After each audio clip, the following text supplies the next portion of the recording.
Olá, turma! Hoje nós vamos viajar no tempo para contar a história de uma mulher que mudou o rumo de uma nação. Uma mulher que se tornou guerreira, inclusive chefe militar, em uma época que apenas homens tinham este direito. Uma mulher que tinha poderes sobrenaturais e que foi considerada santa por uns e feiticeira por outros. E o nome dessa mulher é Joana d'Arc. Querem conhecer a história, os segredos e os mistérios dessa incrível mulher? Então preparem-se e venham comigo, porque vou levá-los para um fantástico mundo de mistérios e curiosidades. Eu sou o Johnny e sejam todos bem-vindos ao canal Mysterium TV.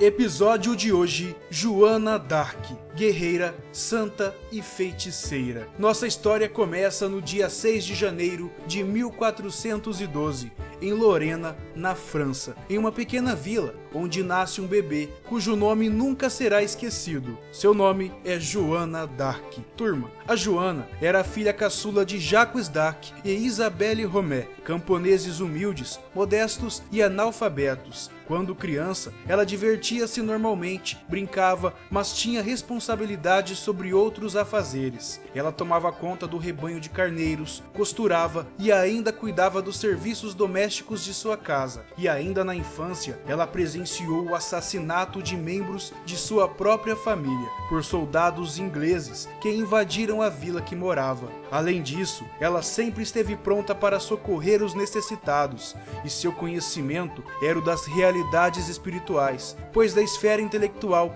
ela nada sabia, uma vez que ela era analfabeta. Peraí, Johnny, como assim realidades espirituais? Calma, turma, que já já vocês vão entender. A religiosidade era outra característica presente na vida de Joana d'Arc. Aos 12 anos de idade, cultivando uma devoção especial por São Miguel, Santa Catarina e Santa Margarida, das quais passaria a ouvir suas vozes desde criança. Ela também podia ouvir a voz do Arcanjo Miguel, entre outros seres. E desde criança, Joana afirmava que as vozes vindas do céu lhe diziam para salvar a França e coroar o rei. Então Joana se apresentou ao capitão da Guarda Real da França para solicitar a escolta para encontrar-se com o rei Carlos VII. O capitão negou, mas com o passar do tempo e com a perseverança de Joana, acabou cedendo, porque Joana escreveu ao rei uma carta, pedindo conselhos, e o rei aceitou recebê-la. E até hoje, ninguém sabe como o rei aceitou receber Joana, porque isso não era algo comum,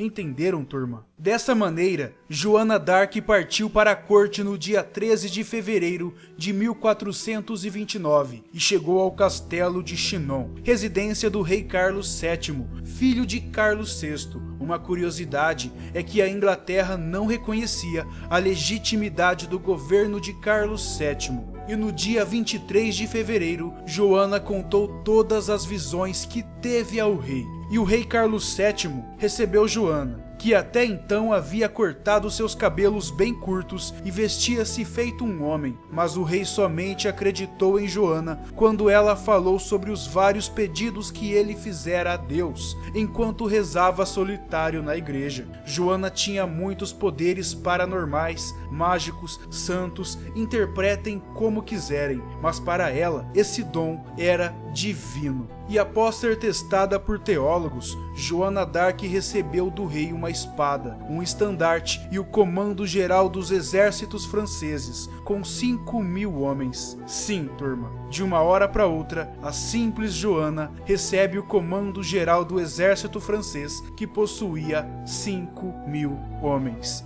Incrível, não é mesmo?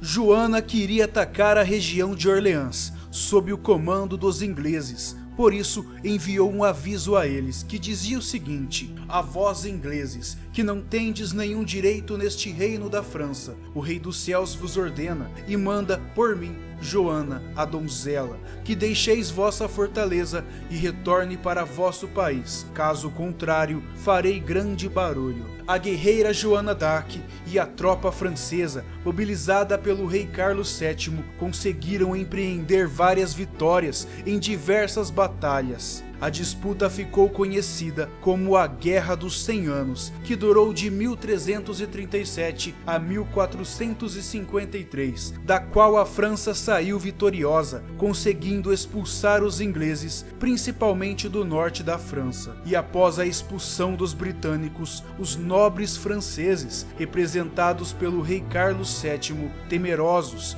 de uma forte aliança popular entre Joana d'Arc e a população camponesa, entregaram-na para os ingleses numa cruel traição. E Joana d'Arc foi morta, queimada na fogueira, em praça pública, no ano de 1430, aos 19 anos, sob acusação de bruxaria, e suas cinzas foram jogadas no rio Sena. E no ano de 1453, como disse antes, a Guerra dos 100 Anos terminou com a assinatura do Tratado de Paz entre França e Inglaterra. Em 1455, Joana foi reabilitada por um novo tribunal da Inquisição, considerada inocente e elevada à categoria de mártir, e em 1920 virou santa, devido a milagres ocorridos no século XIX e não por seus feitos militares ou seu papel de porta-voz divina. 2 anos depois, tornou-se uma das padroeiras da França. Agora vou trazer 2 mistérios para vocês, porque desde o século XIX,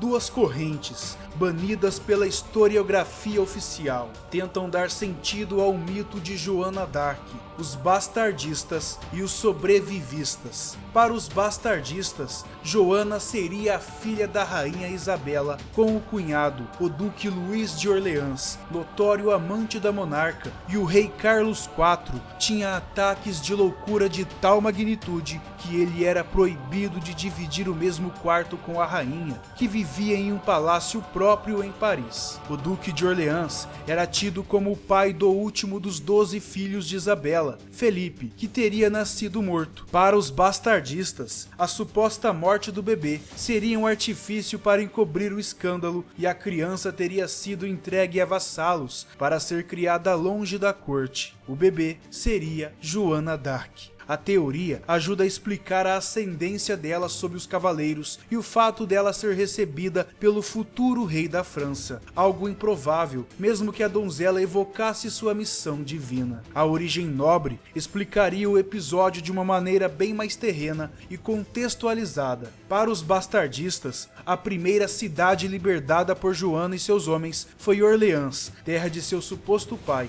assassinado por aliados dos ingleses em 1407. Já os sobrevivistas defendem que Joana não ardeu na fogueira. Segundo eles, ela sobreviveu. E a base dos argumentos são as narrativas da execução, pois as janelas das casas que davam para a Praça do Velho Mercado, onde Joana foi queimada, foram tampadas com madeira, e a mulher queimada estava com o rosto coberto e o carrasco foi impedido de acender a fogueira, e a tarefa ficou a cargo dos inquisidores.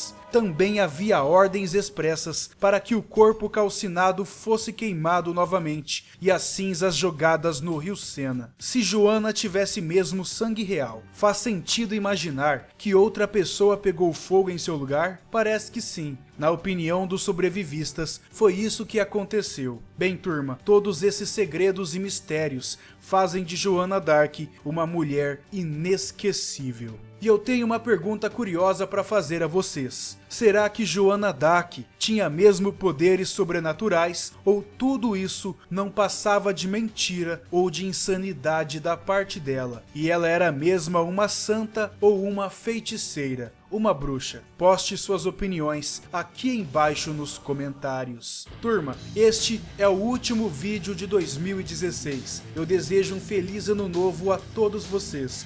com muito amor, paz, alegria e muitas conquistas. E volto semana que vem, em 2017, com novos vídeos e quadros novos para vocês. Um grande abraço a todos e até o próximo vídeo aqui no canal Mysterium TV.